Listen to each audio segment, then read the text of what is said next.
కానీ సహోదరి సహోదరుడా, నిన్ను నన్ను ప్రభు ప్రాణంగా ప్రేమించాడు. ఎంత ప్రాణంగా ప్రేమించాడంటే నీకోసం యెరూషలేము వీధుల్లో చావు దెబ్బలు తిన్నాడు.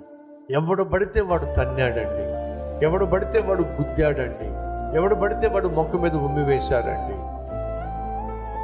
ఒకటి తక్కువ 40 దెబ్బలు కొరడాలతో తిన్నాడండి. శరీరం అంతా కూడా దున్ని వేశారండి. 3 మేకుల మీద ఆ బలమైన శరీరాన్ని శిలువలో వేలాడదీశారండి.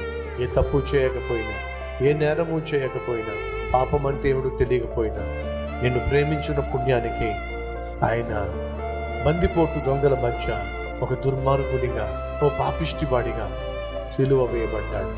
కారణం తెలుసా? నువ్వు నేను నశించిపోయి నరకానికి వెళ్ళకూడదని. నిన్ను నన్ను నా ప్రభువు ప్రాణంగా ప్రేమించాడు.